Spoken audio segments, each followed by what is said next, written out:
We're back tonight exploring ancient civilizations, and today we're talking and diving into Mu. Also known as Lemuria. Coming up. I don't just talk stuff and repeat stuff. I'm living this stuff. And you can thank me for covering your astro. Leading out loud. Leading out loud. Leading out loud.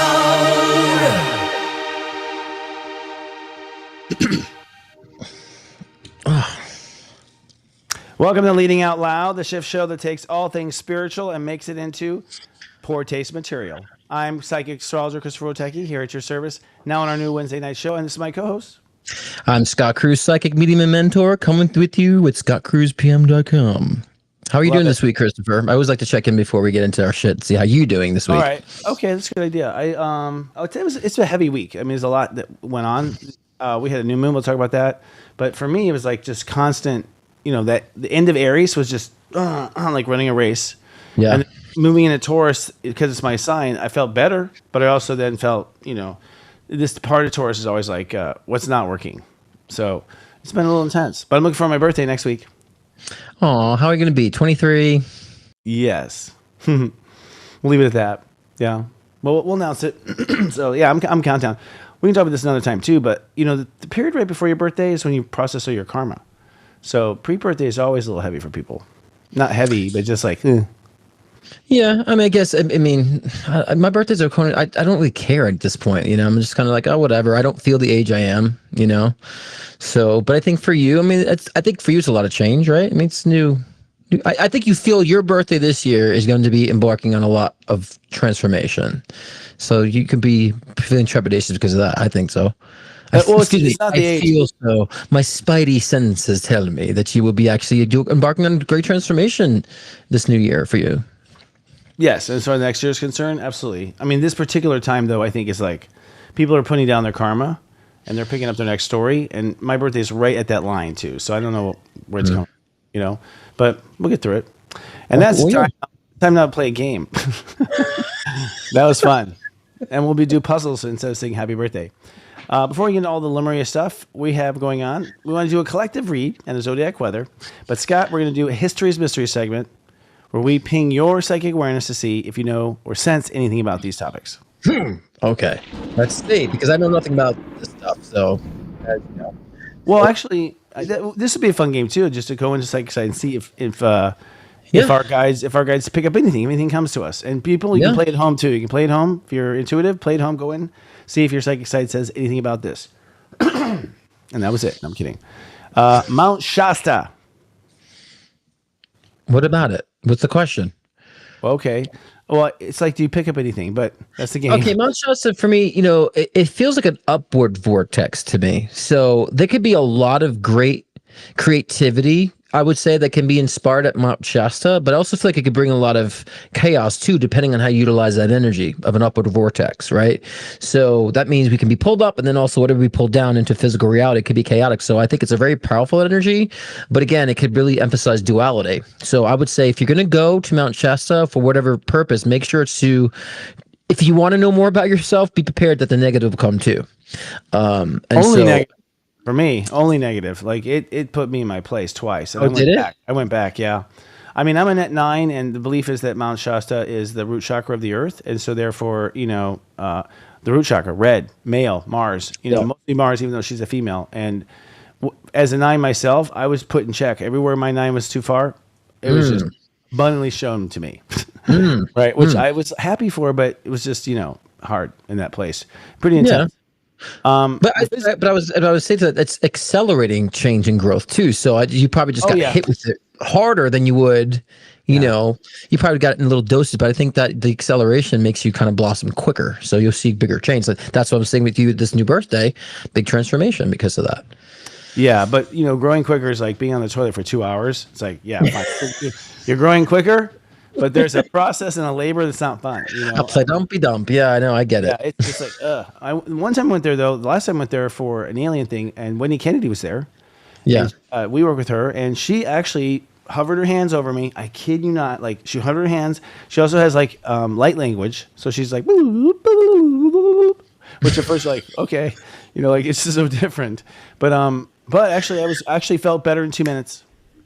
Yeah. 2 minutes, I just felt it pour off my body. I was like, I told her that was the first time I've ever had something like that, where someone just snapped their fingers basically and make it go away. It just all went away. I could not believe it. Right. Well, it's a powerful energy. So again, it's like you proceed with caution too, because if you're like wanting something, you'll get it. And sometimes you'll get it in ways that you didn't think you'd get it. But a great upward vortex for me, I would say. Well, it's Mother Earth's genitals, so you're close. Is what it is. So that's what it is, and it's the beginning of her spinal cord that goes down, you know, the Rockies. What we have written here is it's located in Northern California. Some claim there is a Lemurian or Mu city under the mountain. What does your intuition say about Mount Shasta? I was supposed to read you, but I just made you cold read. Oh, okay. Well, that's fine. I like the generic stuff too. Bring it on. Yeah, I think we should. I want to try reading it after, because it's kind of interesting to see what you come up with, and then okay. So you didn't pick up on Mu City, but I agree with you on the vortex. I do. There is like being twisted up down thing. There is absolutely.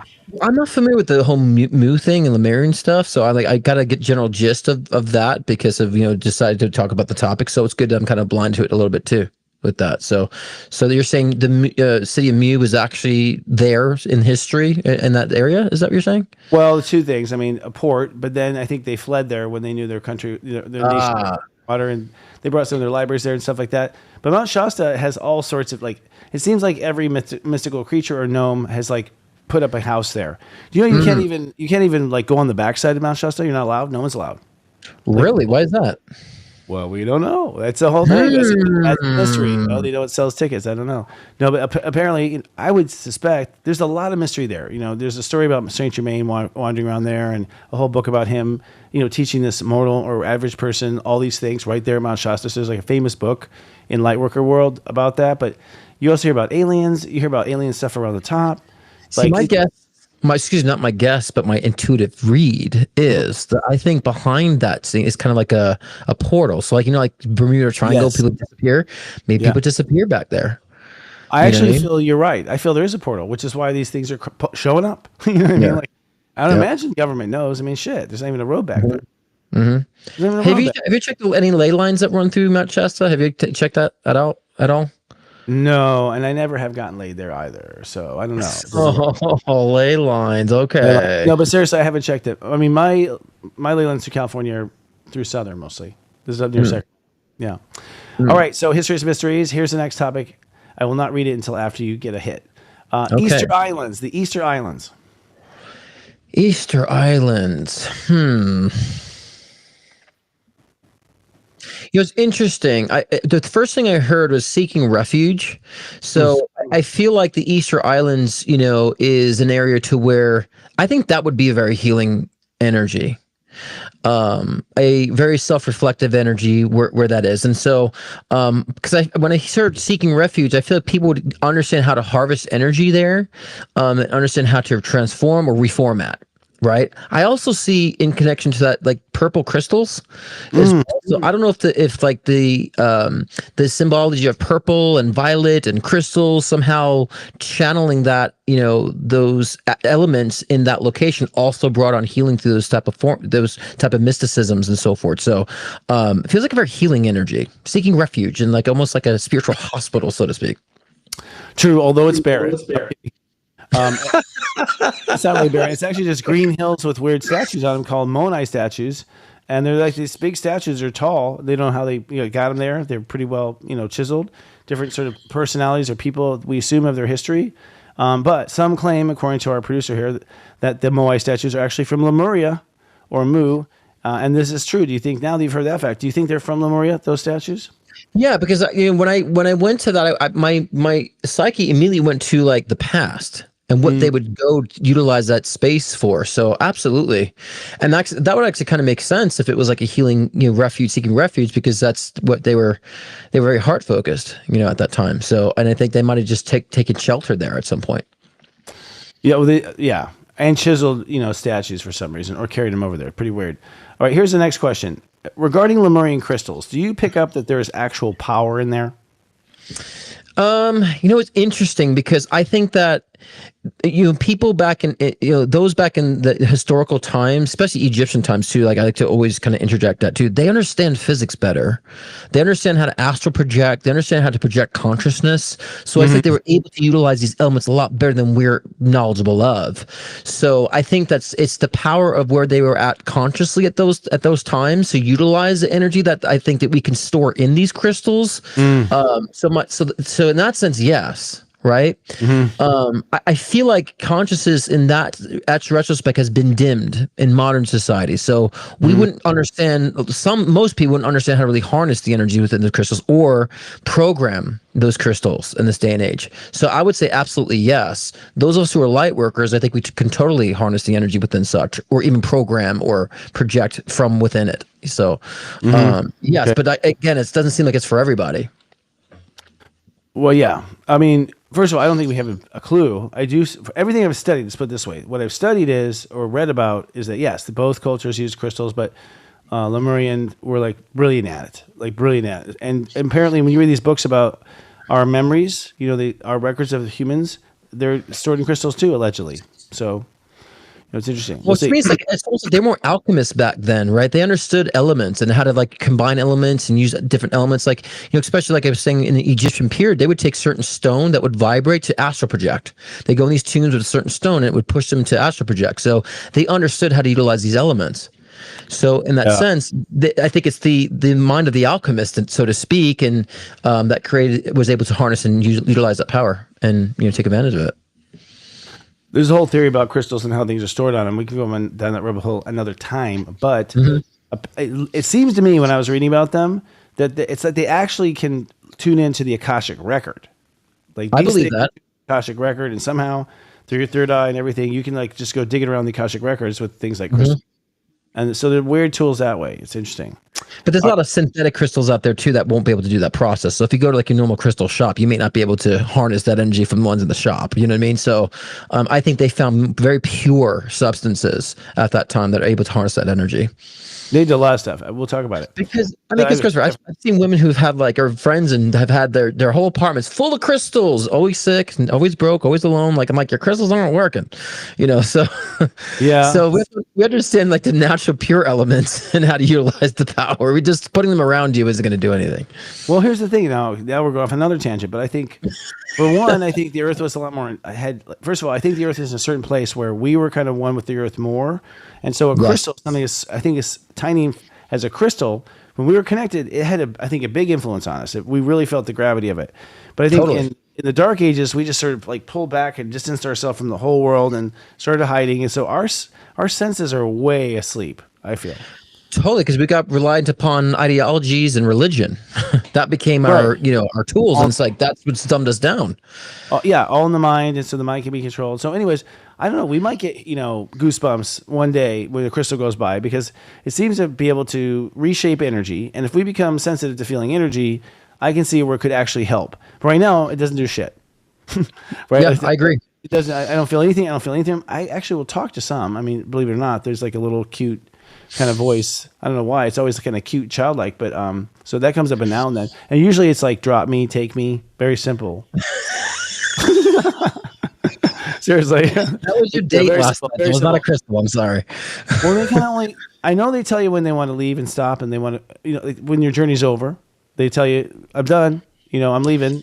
Yeah, but see, I have that with plants too. Certain plants, like I have a connection to, and so I just think it's really us. We're the alchemists that can harness the energy and program, right, and build that relationship. I think people have it wrong. They think they're harnessing from the crystal versus we're the ones, amplifying the energy and allowing ourselves to be psychic to channel it through it in a sense, right? I think that people are using too much of the external power versus the internal activation that brings out the power within it ourselves. I think that's people probably true. That's probably true. Actually, we're looking for results in our body, and that's not where the power will be. It won't be like pain. It'll be something spiritual and subtle. Absolutely. It's like a divine revelation, a divine expansion of consciousness, like a divine, like the realization that we do have the connection to the Akashic records. You know what I mean? Like you start recognizing that your power is expanding, your sensory is expanding. The mediumship aspects, the psychic aspects, they just become like more innate. You know, Well, they're Just like- expanding. They're expanding and collapsing, from what I understand. yeah. You know, I think they were open, then they closed. That's what I'm hearing. You know, because of some sort of cycle the Earth is on. So here, we'll move on our questions and finish this one up. This is great. Every one of these opens up a conversation. Every one of these. What caused the destruction of Lemuria or Mu? Do you see anything? You said what caused the destruction? Yeah, of Lemuria. Okay. Oh, gotcha. Let me see.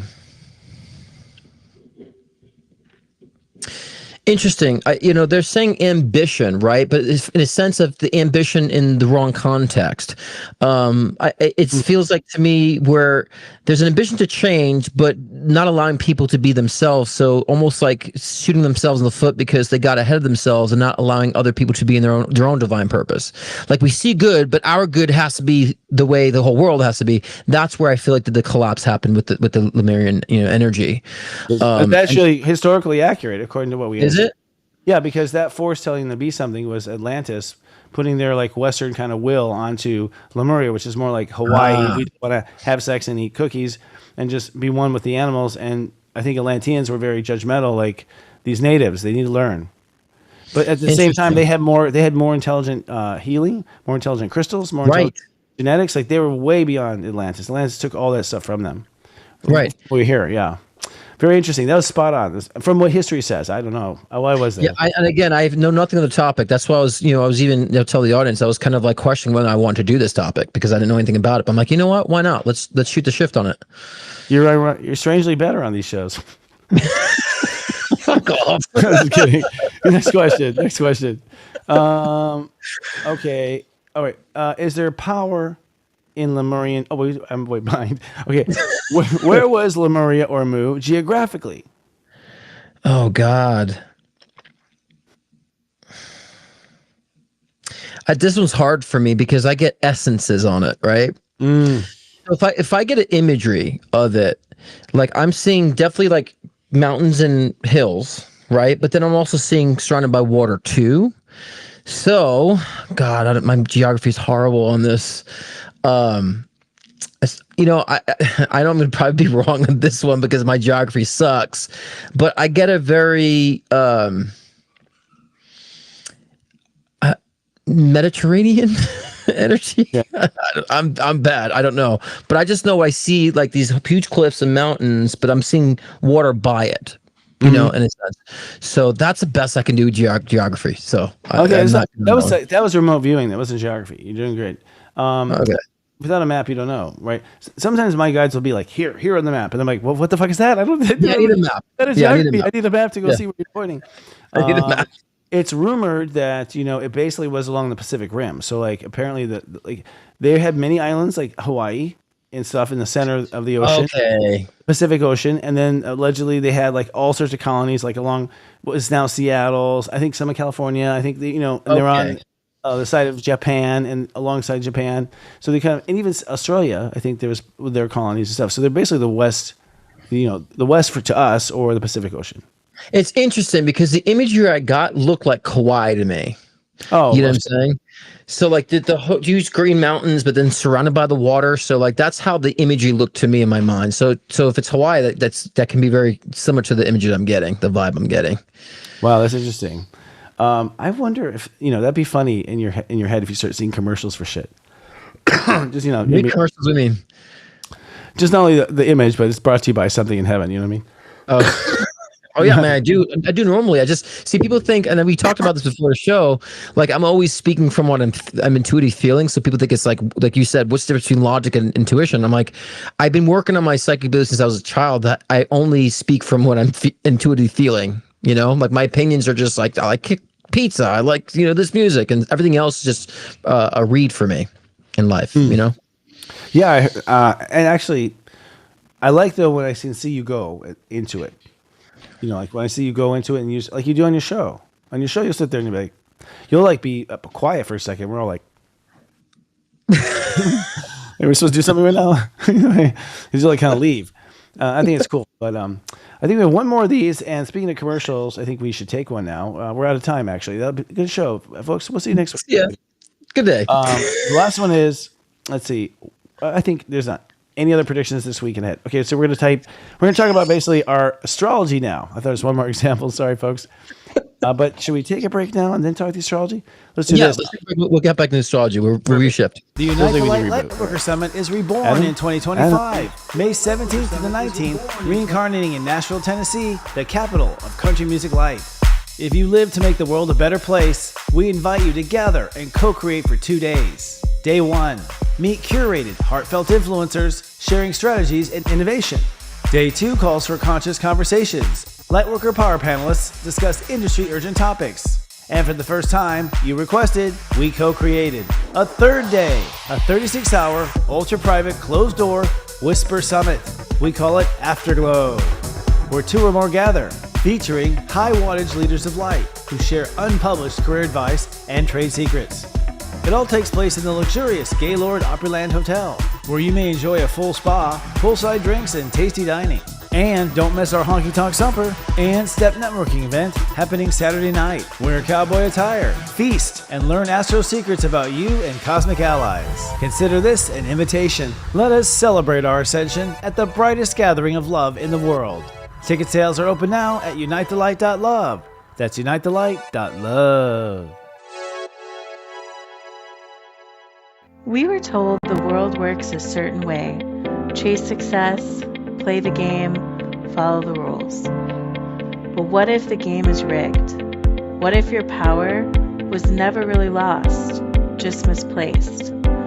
Soul Capitalist isn't just a book, it's a wake-up call. A roadmap for reclaiming your power and rewriting your story on your own terms. Because changing the world doesn't start with a movement. It starts with you.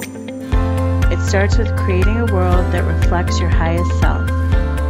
Soul Capitalist is a guide back to your truth. A call to awaken your inner power and lead from the light within. Soul Capitalist, how to take back your power and change the world. Available now on Amazon and Barnes & Noble. Unite the Light is coming to Nashville, and we're honored to support these local conscious businesses. Join our growing list of high-vibing Nashville sponsors and receive special discounts, incentives, and advertising extras while promoting your light to our attendees.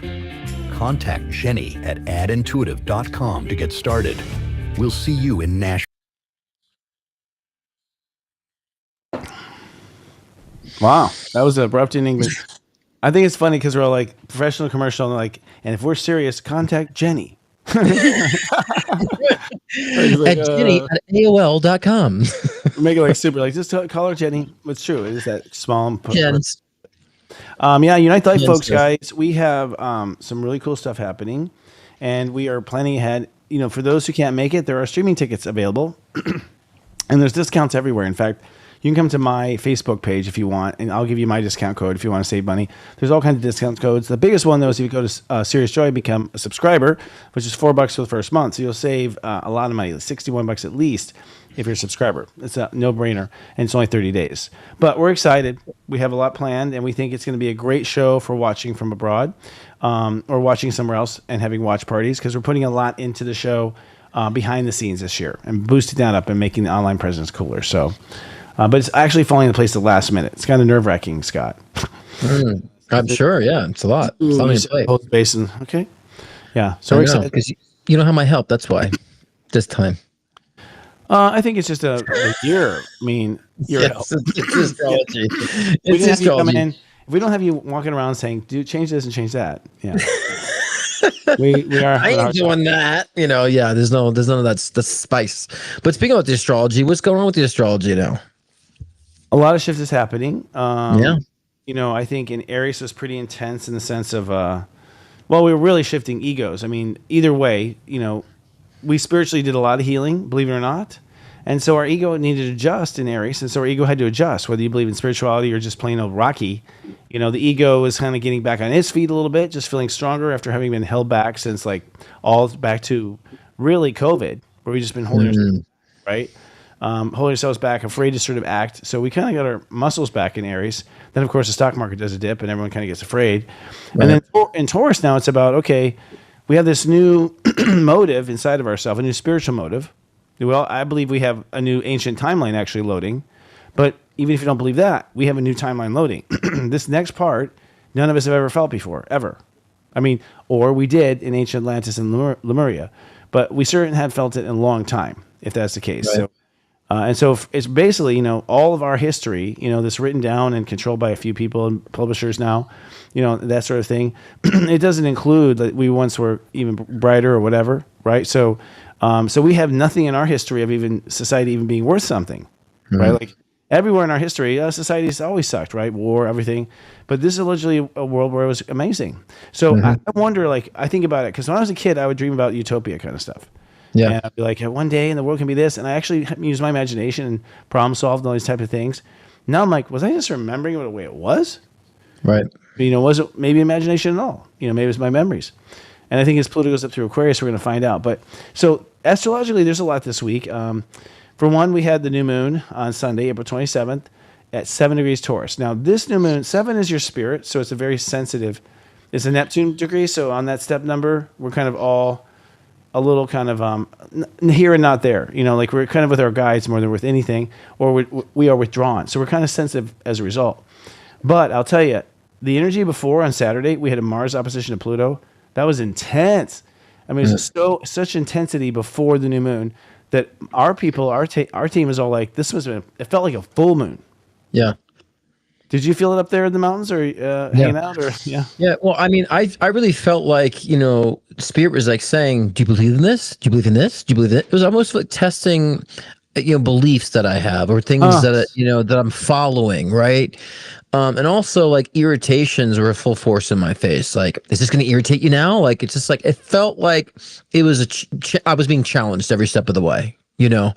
And I found myself falling victim to the aggravation, but then allowing myself to snap out of it, and I recognize too, I'm kind of just be a little transparent, a little personal for a moment. I've gotten so obsessed with bringing spirituality down to earth and grounding for people that I've lost a lot of my mystical, perceptions and perspectives, and I realized I need to bring that back in, when it comes to a lot of the other mystical, besides being psychic and medium, but as far as quantum physics, quantum mechanics, and how reality is structured, and reaching extraterrestrial, interdimensional beings, and talking about all those wonderful things I used to be so embedded with that, Spirit's like, go back into that again. You've gotten so grounded. Let's lift it a little bit. So that to me is an indication that we collectively are about to start lifting up and rising up too, and things might become more fluffy duffy, and Aries season is always kind of like a pain in the ass, when we get into the Aries, it's very a pain. And so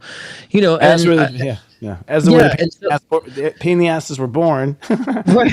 And hemorrhoids and preparation H was invented during that time too. And so I really feel that, I'm glad I moved during that time. I'm glad that I was able to direct that energy and unloading the pod, but I really feel that things are about to get lighter. And I'm not saying it's because of politics or what's going on in politics. Politics, or everybody in this reality, in this collective consciousness, in this matrix, are pawns for our storylines, for our collective storyline. So we shouldn't be so focused on the pieces of the game and focusing on where the game is actually going. So we shouldn't be fixated on the people, just be fixated on how we're evolving.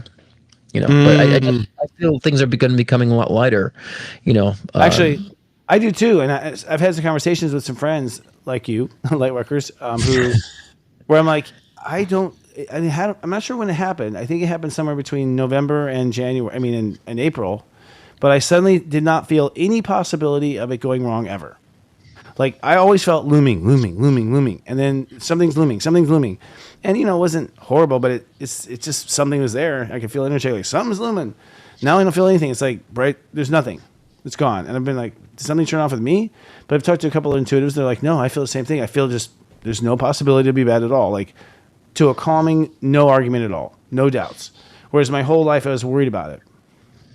So it's interesting when I'm seeing people that we're used to be so fear. Like we'll talk politics, for example. People were so in fear about what was going to be happening, on the other side of the picture. Now people are just kind of calling it out and just like, they seem like stronger, not so much embedded in the fear, but more like calling shit out and like more, I would say, determined. I would say I'm seeing an energy in the collective, less falling victim, which is nice to see. Really? Okay. So for me, I've been just isolated deliberately. I'm in my studios. I'm just building stuff, and I do this. I kind of retreat, and then I go back out and see what's going on again. But I felt like, to me, it's just all nothing burger in the sense that I feel strong now, and I'm just like I'm not worried about anything that we were worried about during COVID, and those kind of worries. I went down certain rabbit holes. Like none of that for me. Feel none of that. So, so I think what we're describing is this new premise, and this new premise is the new timeline. That's what I would argue, that we both have the new premises in life, and everyone has a new premise, and that's what it kind of felt like over the weekend was. We were removing one premise and then giving labor to another premise. And I think that's why the new moon was intense, because we were loading up, I think, a story that will last for 50 years at minimum, this next story, whatever it is, 50 minutes. Right. Yeah. But have you felt this too? Because I felt like 5 or 6 years ago, there was a merging of timelines. Now I feel like there's a demerging of timelines. Do you feel that too? Yeah, I mean, I've been told that recently. I mean, I was asking around because I was hearing different stories like, can I really so there are people on the bad bus, we just wave goodbye, and we know they're going to die, and they're waving goodbye to us, and they're like, we're going to die, or like, what's going to happen? Are we both living at the same time? You get to choose or whatever. And so, but the Palladian said through Wendy is like, no, there's a timeline. Like Earth has a timeline. And then I've heard another one where it's like, well, my guys are saying when people reincarnate off, because what happens is if the whole Earth is going high and getting higher and higher in frequency, and you have stayed stuck, you're going to get sicker and sicker. I think your body's just going to start to decay. It just can't handle it. It's more density. I think people more dense. It's like a gravity literally pulls you kind of apart because you're refusing and staying at the bottom, and the Earth's like, well, I'm going up, so it's going to get stretched into sort of an infinity kind of thing. And that's what was shown, that there's a new Earth. Someone told me there's a new Earth, so to speak, or the next version, or her sister, or the next model, whatever. Where if you want to stay in this level, well, great, we got a place for you. Right. Again, yeah. Mm-hmm. So it's interesting. And then was there a third option there? I think there was. Nope, that's pretty much it. You have to reincarnate. It's the same thing anyway. It's just like there's a new paradigm, being built, right? And so even if it's a merging or demerging, at some point, like something activated a lot of people's past karma and trauma, so it was spurging out. So I think people have healed, so it's creating a different, paradigm. So either way, if it's a demerging or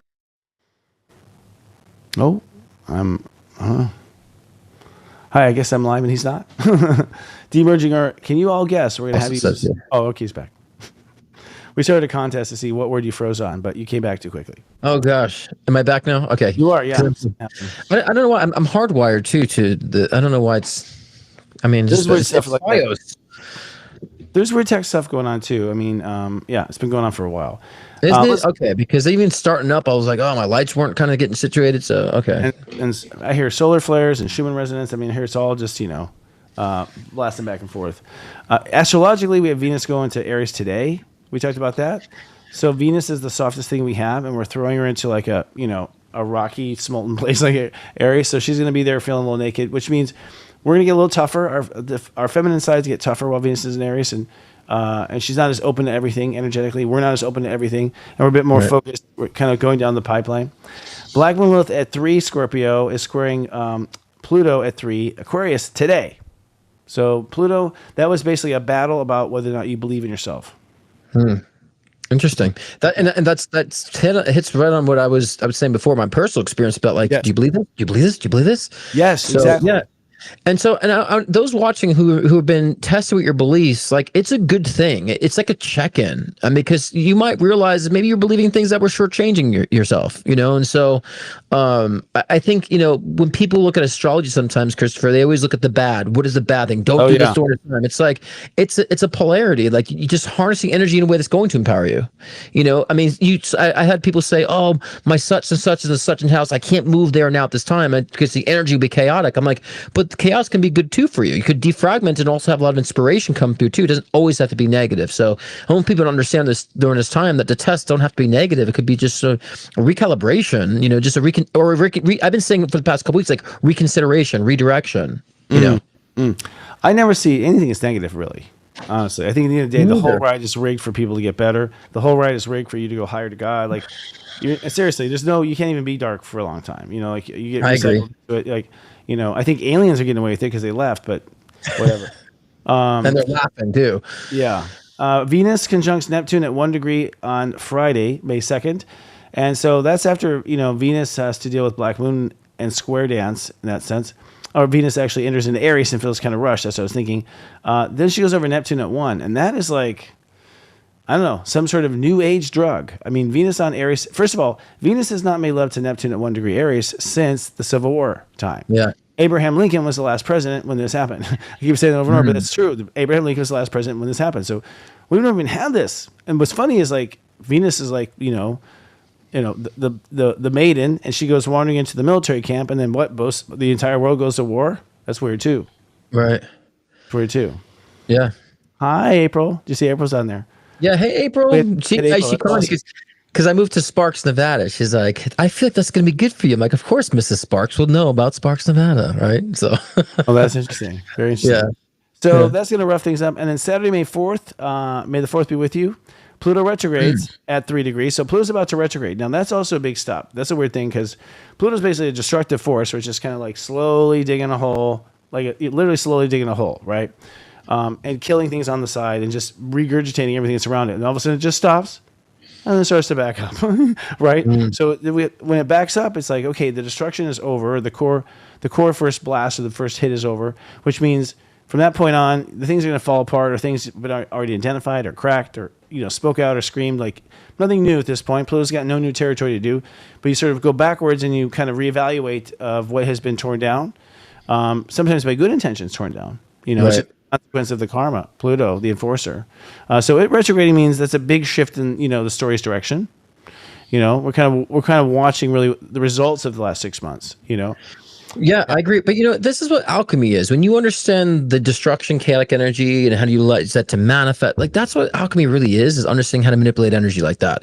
And so energy cannot stay at one level. It's got, if you look at a wavelength, it's up and down, right? And so, I mean, if you flatline, there's no life. And so we have to have movement. So we need to understand how to utilize the down moments, right? And we're having those down moments and how to also utilize that till we have an up moment. So I think when people understand how to utilize these circumstances, these emotions, these moods, these energies, that we become the alchemists in that sense, to manipulate the energy the way it's going to work in our favor, and we can ride those waves, ride those currents. And that's how I would say how we navigate.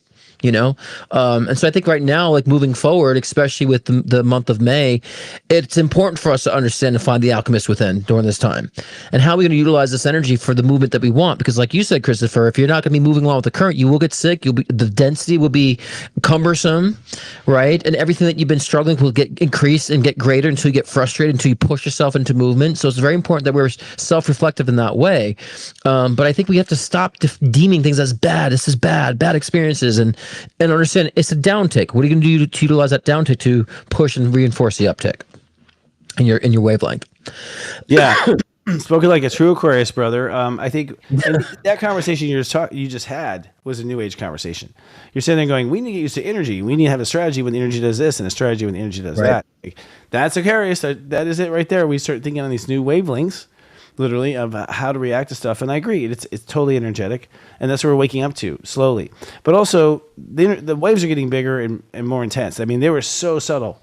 I think the reason why they had to go to the Himalayas to meditate and all that stuff during the Dark Ages is because you had to go like extreme just to get a signal.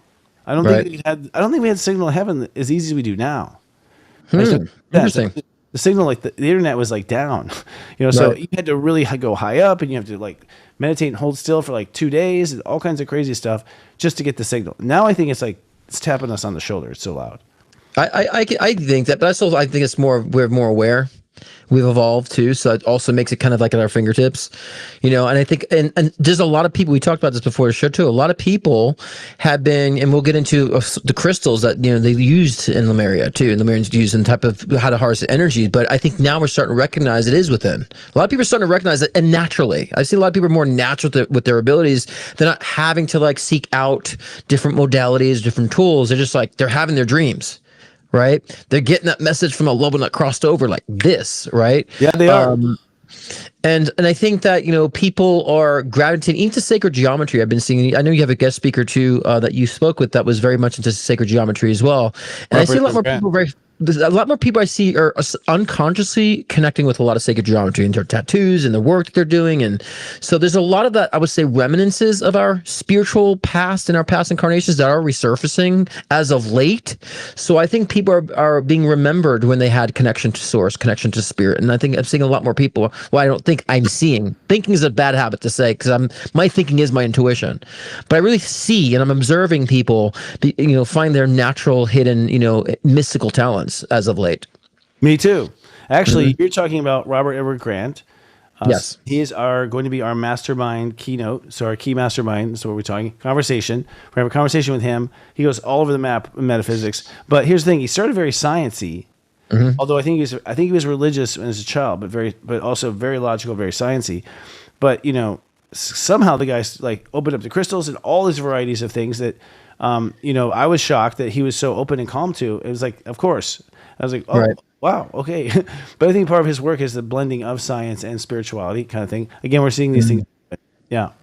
I think when you dive into true science, Christopher, I think it's impossible to not be spiritual. When you dive into the true science and tap into the ethers and the cosmos, it'd be almost impossible to not be spiritual. Or a fool that, I think it's like, yes. And 2 million years later, they formed a family which became human. It's like, no, come on. That's as dumb as God going like this and snapping his fingers. I don't think it was that either, 7 days and that thing. So I think we're just young and that sort of thing. And this is going to unfold. This is the exciting part, I think, of this new era right here, this conversation. Like it is, and it's going to it. I'm seeing places, just to say, I'm seeing people talk about stuff, and I'm like, what? You had a, another thing was astrology. I'll tell people, I'm an astrologer, and like, oh my God, I'm a this with this rising and this moon. I'm like, holy crap. Like, I used to have to explain, when I started, 19 years ago, I had to explain those terms. Oh, yeah. Everyone, the moon is this, and the horizon is that. Now everyone comes to me with their credentials, basically. Right. And the rising. And I've had an influx, and because when I, first started, I'm sure too, it's all just mainly like 99.9% female clients.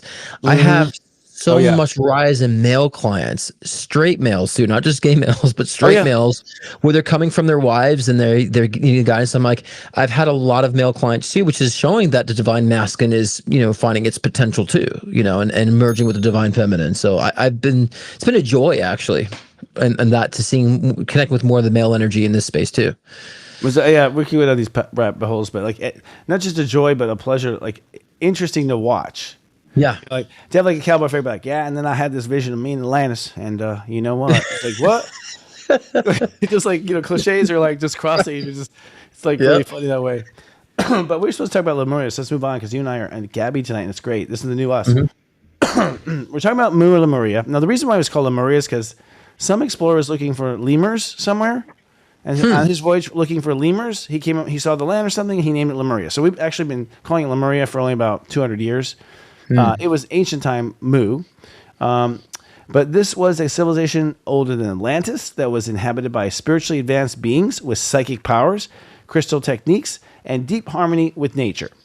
They were either 4D or 5D reality. I hear both. We'll talk about that. What does society that is heart-centered look like and feel like? That's the real question. What does that feel like? Harmony. Is that a question for me? Harmony. Yeah. Well, that's the question. I'm not sure. She didn't write who's supposed to answer it, but I think that's what we talk about. Well, yeah, we could discuss it. And for me, and that's I used to think I was heart-centered years ago until I realized I wasn't heart-centered years ago because I was still trying to check a box.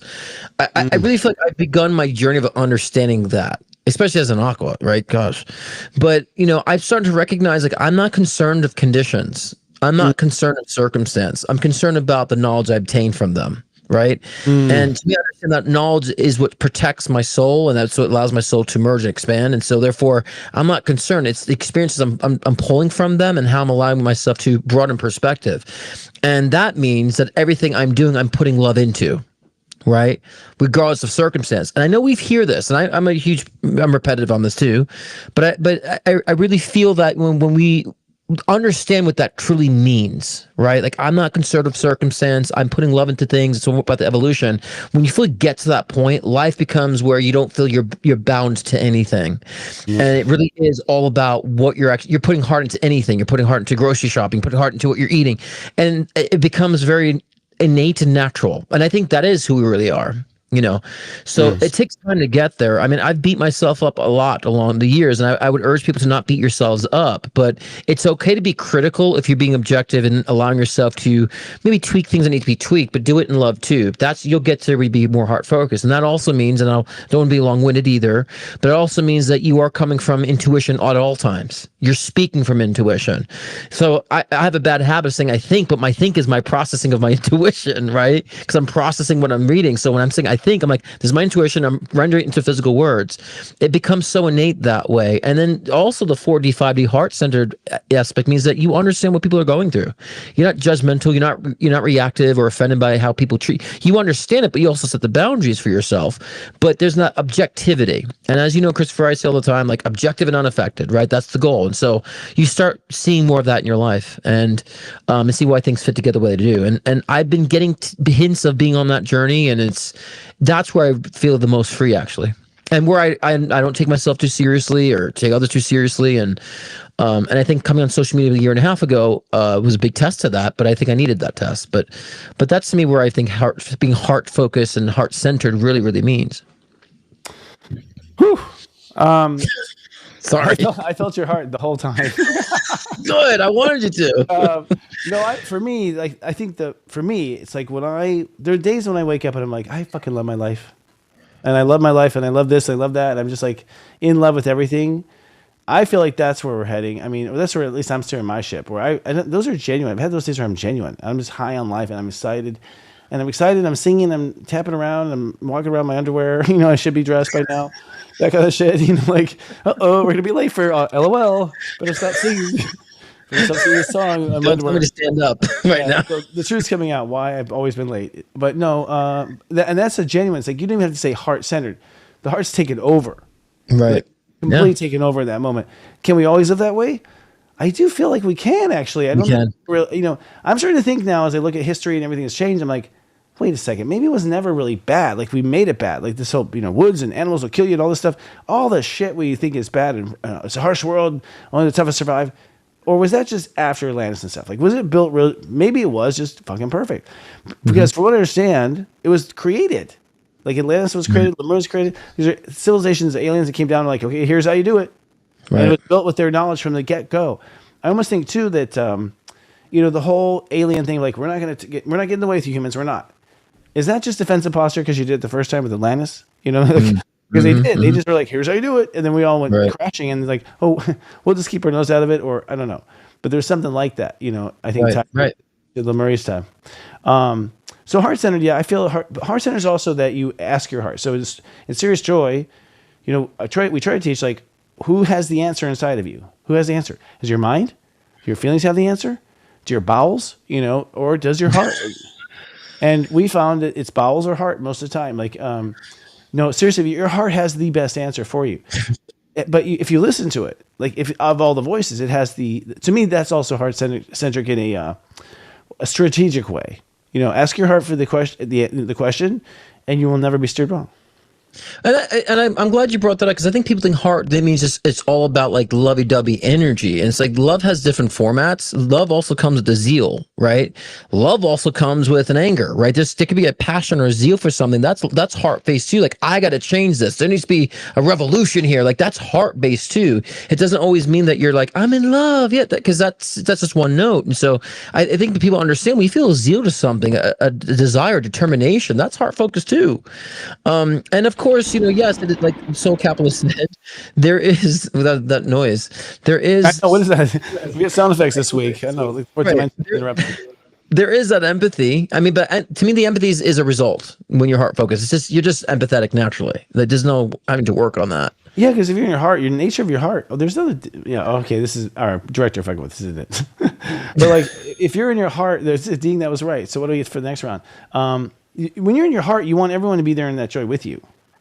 You want everyone there with you. You naturally, you give a baby something yummy to eat. Right. Baby's like, here, have it too. Like the baby wants to give you right away a bite. That's right. Because the nature of the heart is like to connect. When you feel in love, is to connect and to share. Totally. It's hard to resist it too. Yep. It's only like 2 feet in. You're like, that's not my wife. Like your heart's just going for it. Yep. So back to Lemuria. Apparently that was the way they lived.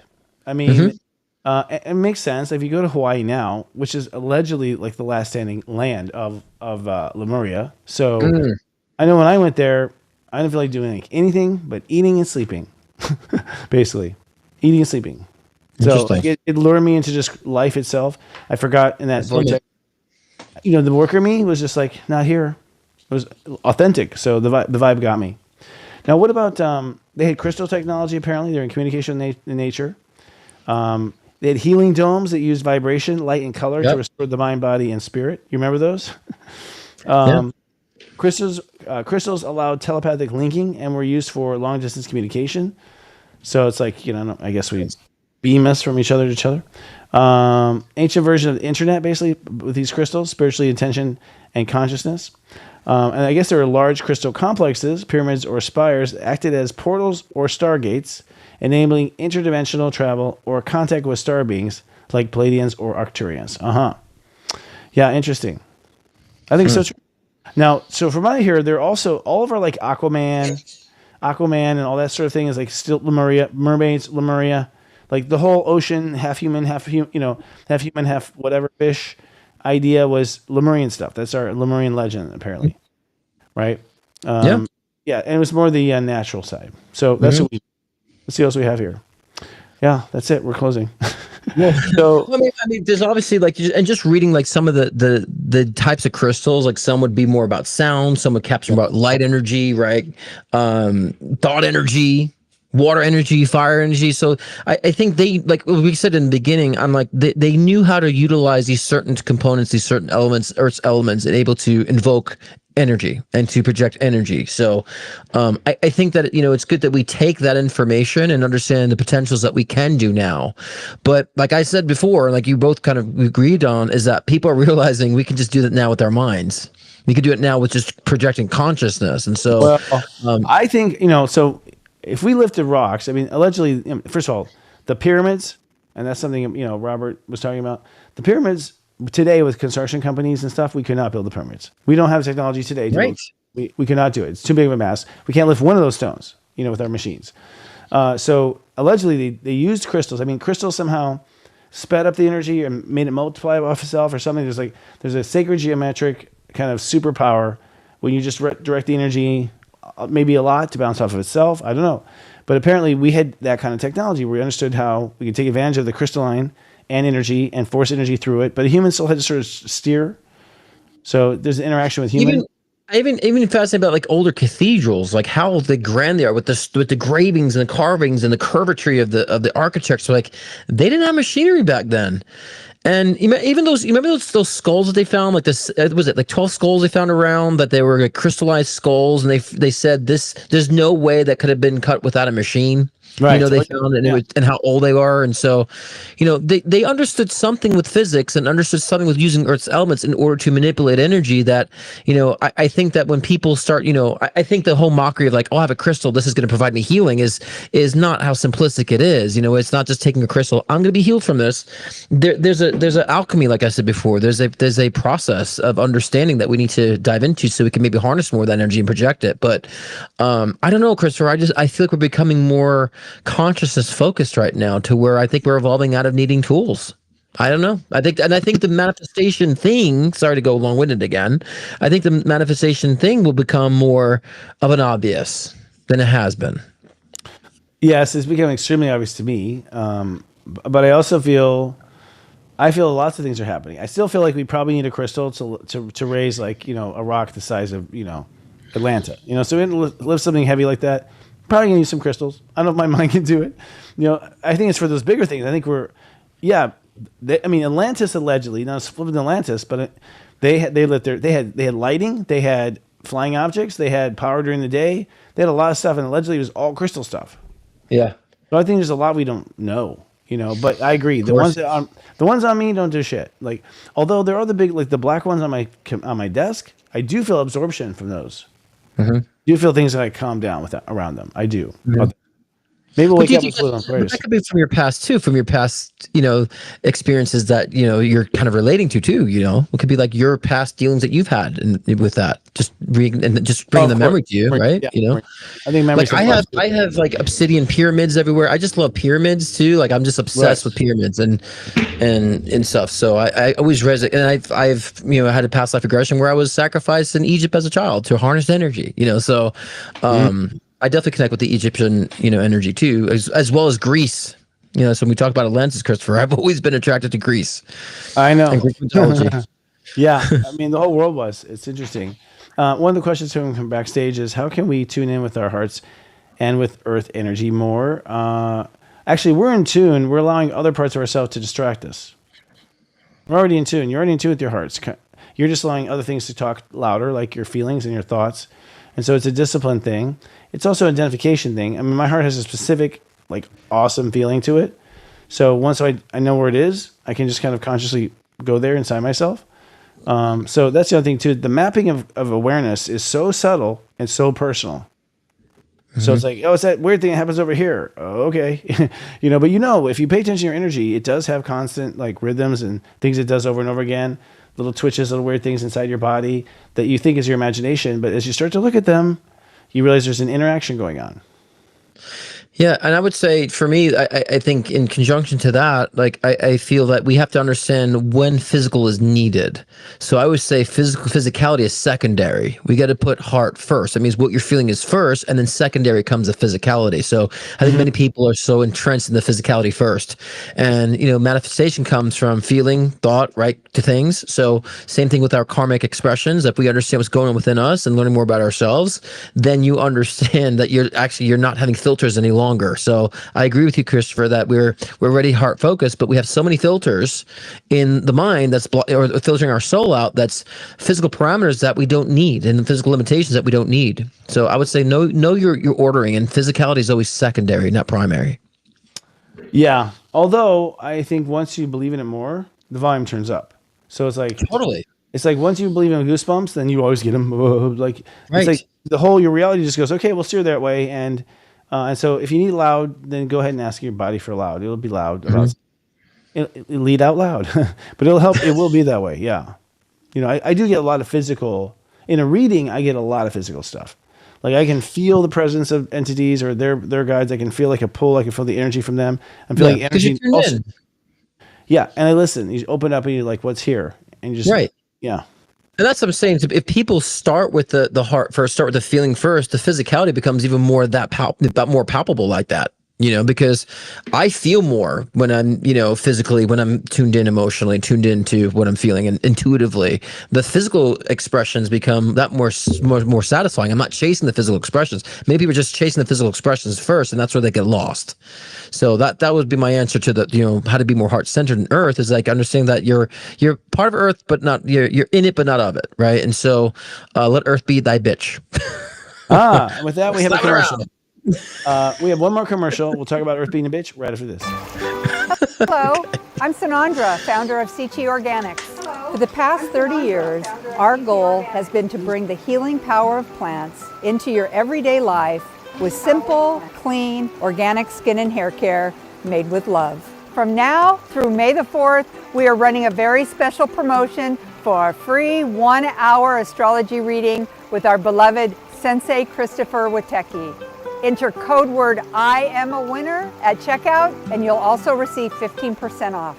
May the 4th be with you. The world is starting to catch on to human design. But what is it? Through combining astrology, the I Ching, the Vedic chakra system, and the Kabbalah, human design provides you with action-oriented strategies to align with your unique energy. Are you tired of the same old thing? Register today to get a code for 25% off a human design report or a free report with the purchase of a session. Welcome to the rest of your life. Welcome to human design. The work? Oh, wow. What's funny is like just watching that human design commercial. It's like, wow, that was a trip to me because it's like, it's using the same thing we do in commercials always, but now I'm being talked into human design as an option. That's crazy. Yeah. It was really interesting. Yeah. It's like, Very and when I was a kid, it was like, what was it? What was it? Dialectics? I can't remember this name. Dianetics. Yeah. Ron Hubbard. I did Scientology too. In my quest, I was a Scientologist for my little quest after the Christian thing and atheist thing. Then I went to Scientology. So yeah, I have a huge little journey there with Dianetics and Ron Hubbard. Ron Hubbard. Yes, exactly. Well, I think we're out of time, which means we got to talk about what's on your show tomorrow night. That is right. So tomorrow, Thursday, because I'm talking about demystifying mysticism.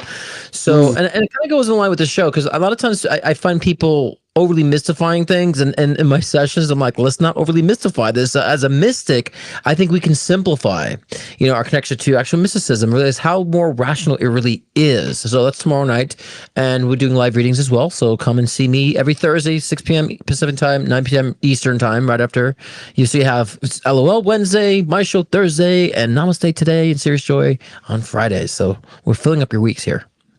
Yeah, we're getting it into the drinking weekend. Just come on, come on, you're almost there. Yeah, kind of thing. No, it feels better. I like having shows at the end of the week, not at the beginning. That's just me. Yeah.